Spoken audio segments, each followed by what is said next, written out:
നമ്മുടെ വീട്ടിലുള്ള ഞാവൽപ്പഴത്തിൻ്റെ stem cuttings ഇതുപോലെ വേര് മുളപ്പിക്കാനായിട്ട് വെച്ചിട്ടുണ്ടായിരുന്നു. ഇതിനെക്കുറിച്ച് കുറച്ച് നാൾ മുമ്പ് നമ്മളൊരു വീഡിയോ ഓൾറെഡി ചെയ്തിട്ടുണ്ടായിരുന്നു. ഈ കാണുന്നത് 2 സ്റ്റെം കട്ടിങ്സ് ആണ്. ഒന്ന് നമ്മൾ ഇതേപോലെ പോട്ടിൽ സെറ്റ് ചെയ്തതാണ്. ഇത് സോയിൽ പ്രൊപ്പഗേഷൻ ആണ്. പിന്നെ തൊട്ടടുത്തിരിക്കുന്നത് ഒരു കുപ്പിയിൽ വെള്ളം നിറച്ചിട്ട് നമ്മൾ അതിനകത്തേക്ക് ഒരു സ്റ്റെം കട്ടിങ്സ് വെച്ച് കൊടുത്തിരിക്കുകയാണ് വേര് മുളപ്പിക്കാനായിട്ട്. കഴിഞ്ഞ വീഡിയോ നമ്മൾ ചെയ്തത് ഇതേപോലെ 2 സ്റ്റെം കട്ടിങ്സ് നമ്മൾ സോയിൽ പ്രൊപ്പഗേഷനും അതുപോലെ തന്നെ വാട്ടർ പ്രൊപ്പഗേഷനും യൂസ് ചെയ്തു എന്ന് പറഞ്ഞിട്ടായിരുന്നു.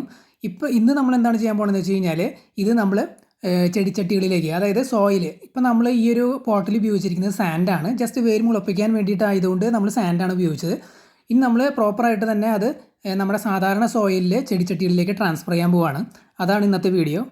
വേര് അത്യാവശ്യം നല്ല രീതിയിൽ മുളച്ച് കഴിഞ്ഞാൽ പിന്നെ നമുക്ക് ഒന്നുകിൽ പോട്ടിലേക്ക് ട്രാൻസ്ഫർ ചെയ്യാം, അല്ലാന്നുണ്ടെങ്കിൽ നമുക്ക് വേറെ എവിടെയെങ്കിലും നമ്മുടെ പറമ്പിൽ എവിടെയെങ്കിലും നമുക്ക് നടണമെന്നുണ്ടെങ്കിൽ അങ്ങനെയും ചെയ്യാം. അപ്പോൾ ഇങ്ങനെയാണ് നമ്മൾ പോട്ട് സെറ്റ് ചെയ്ത് വെച്ചിട്ടുള്ളത്. സാധാരണ മണ്ണാണ് നമ്മൾ ആഡ് ചെയ്തിട്ടുള്ളത്. അതിലേക്ക് വളമൊന്നും നമ്മൾ ആഡ് ചെയ്ത് കൊടുത്തിട്ടില്ല.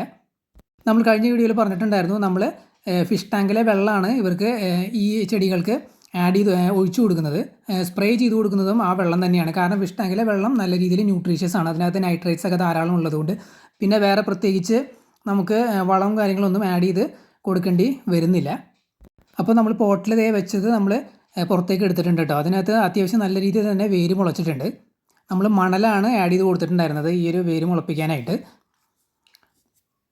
മണൽ ഞാൻ റെക്കമെൻഡ് ചെയ്യുന്നില്ല എന്നുള്ളത് ഞാൻ കഴിഞ്ഞ വീഡിയോയിൽ പറഞ്ഞിട്ടുണ്ടായിരുന്നു. കാരണം എന്തുകൊണ്ടാണെന്ന് വെച്ച് കഴിഞ്ഞാൽ വേനൽക്കാലത്തൊക്കെ ആണെന്നുണ്ടെങ്കിൽ നല്ല രീതിയിൽ വെള്ളം വറ്റിപ്പോവും. കാരണം മണലിനകത്ത് വെള്ളം ഹോൾഡ് ചെയ്ത് നിൽക്കില്ല, പെട്ടെന്ന് തന്നെ ഊർന്നു പോകും. അതുപോലെ തന്നെ പെട്ടെന്ന് തന്നെ വറ്റിപ്പോവും. സാധാരണ മണ്ണാണെന്നുണ്ടെങ്കിൽ നല്ല രീതിയിൽ വെള്ളം അതിനകത്ത് ഹോൾഡ് ചെയ്യും. അതുകൊണ്ട് എപ്പോഴും നമ്മൾ മണ്ണ് തന്നെ യൂസ് ചെയ്യുന്നതായിരിക്കും നല്ലത്. മണൽ നമ്മൾ ജസ്റ്റ് ഒന്ന് ട്രൈ ചെയ്ത് നോക്കിയതാണ്. അപ്പോൾ എന്തായാലും മണലിൽ സംഭവം വർക്കാവുന്നുണ്ട്, വേരൊക്കെ നല്ല രീതിയിൽ തന്നെ മുളയ്ക്കുന്നുണ്ട്. പക്ഷേ ഈ പറഞ്ഞ പോലെ വെള്ളം അധികം ഹോൾഡ് ചെയ്യില്ല, പെട്ടെന്ന് തന്നെ വറ്റിപ്പോവും. അതുകൊണ്ട് തന്നെ നെക്സ്റ്റ് ടൈം, അടുത്ത പ്രാവശ്യം മുതൽ നമ്മൾ ഇതേപോലെ വേര് മുളപ്പിക്കാനായിട്ട് മണൽ യൂസ് ചെയ്യുന്നില്ല. സാധാരണ മണ്ണ് തന്നെയാണ് യൂസ് ചെയ്യാനായിട്ട് ഉദ്ദേശിക്കുന്നത്. ഇത് നമ്മുടെ വീട്ടിലുള്ള ഒരു ഞാവൽ മരത്തിൻ്റെ സ്റ്റെം കട്ടിങ്സ് ആണ്. ഞാവൽപ്പഴത്തിന് ഇംഗ്ലീഷിൽ പറയുന്നത് ജാവ പ്ലം അല്ലെങ്കിൽ മലബാർ പ്ലം എന്നാണ്. ഇതിൻ്റെ ഒരു പ്രത്യേകത ഞാൻ നോട്ടീസ് ചെയ്തത് എന്താണെന്ന് വെച്ച് കഴിഞ്ഞാൽ, ഈ നമ്മൾ വെള്ളത്തിൽ വാട്ടർ പ്രൊപ്പഗേഷന് വേണ്ടി കുപ്പിയിൽ വെള്ളം നിറച്ച് ഇട്ടത് എനിക്ക് തോന്നുന്നു 2 ആഴ്ച കൊണ്ടൊക്കെ അതിൻ്റെ വേര് പെട്ടെന്ന് മുളച്ചിട്ടുണ്ടായിരുന്നു. ഭയങ്കര ഫാസ്റ്റാണെന്നാണ് ഞാൻ കേട്ടിട്ടുള്ളത്.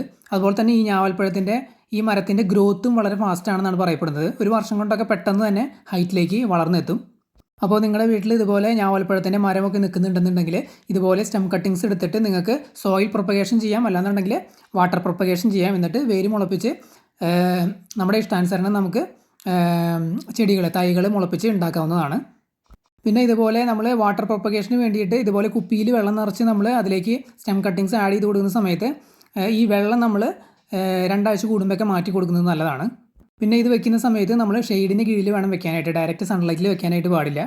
പിന്നെ ഈ സ്റ്റെമ്മും അതുപോലെ ലീവ്സൊക്കെ നല്ല രീതിയിൽ മോയ്സ്ചറായിട്ട് നിൽക്കുന്നതിന് വേണ്ടിയിട്ട് നമ്മൾ ഫിഷ് ടാങ്കിലെ വെള്ളം സ്പ്രേ ചെയ്ത് കൊടുക്കാറുണ്ട്. അങ്ങനെ സ്പ്രേ ചെയ്ത് കൊടുക്കുന്നത് നല്ലതാണ്. പ്രത്യേകിച്ച് ഈ വേനൽക്കാലത്തൊക്കെ ആണെന്നുണ്ടെങ്കിൽ ഭയങ്കരമായിട്ട് ഡ്രൈ ആവും സ്റ്റെമ്മും കാര്യങ്ങളൊക്കെ. അതുകൊണ്ട് എപ്പോഴും സ്പ്രേ ചെയ്ത് കൊടുക്കുന്നത് നല്ലതാണ്. മഴക്കാലത്തൊക്കെ ആണെന്നുണ്ടെങ്കിൽ ഓൾറെഡി അറ്റ്മോസ്ഫിയറിൽ ഹ്യൂമിഡിറ്റി ഒക്കെ ഉള്ളതുകൊണ്ട് വലിയ പ്രശ്നം വരില്ല. നമ്മൾ സ്പ്രേ ചെയ്ത് കൊടുത്തില്ലെങ്കിലും കുഴപ്പമൊന്നുമില്ല. പക്ഷേ ഡ്രൈ സീസണൊക്കെ ആവുന്ന സമയത്ത് നമ്മൾ സ്പ്രേ ചെയ്ത് കൊടുക്കുന്നത് നല്ലതാണ്.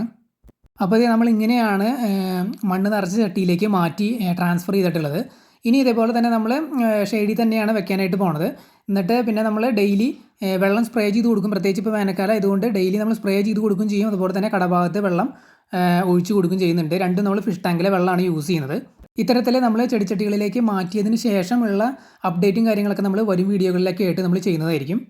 നേരത്തെ നമ്മൾ പറഞ്ഞതുപോലെ ഇനി നമ്മൾ ഇതുപോലെ സ്റ്റെം കട്ടിങ്സും കാര്യങ്ങളൊക്കെ എടുത്ത് സോയിൽ പ്രൊപ്പഗേഷൻ ചെയ്യുന്ന സമയത്ത് നമ്മൾ ഇനി മണൽ യൂസ് ചെയ്യില്ല. തീർച്ചയായിട്ടും ഇതേപോലെ ചട്ടികളിൽ നമ്മൾ മണ്ണ് നിറച്ച് ഡയറക്റ്റ് സ്റ്റെം കട്ടിങ്സ് അതിലേക്ക് നട്ടു കൊടുക്കാനാണ് നമ്മൾ പ്ലാൻ ചെയ്യുന്നത്. നിങ്ങൾക്ക് എന്തെങ്കിലും ഡൗട്ട് ഉണ്ടെങ്കിൽ കമൻറ്റ് ചെയ്ത് ചോദിക്കാവുന്നതാണ്. നമ്മൾ തീർച്ചയായിട്ടും റിപ്ലൈ തരുന്നതാണ്. കഴിഞ്ഞ വീഡിയോയിൽ ഞാൻ എടുത്ത് പറഞ്ഞിരുന്നു, ഈ വാട്ടർ പ്രൊപ്പഗേഷൻ, അതായത് നമ്മൾ കുപ്പിയിൽ വെള്ളം നിറച്ച് ഇതുപോലെ സ്റ്റെം കട്ടിങ്സ് ഇട്ട് വേര് മുളപ്പിക്കുന്ന ആ ഒരു രീതി അത് എല്ലാ ചെടികൾക്കും മരങ്ങൾക്കും സ്യൂട്ടബിൾ അല്ല.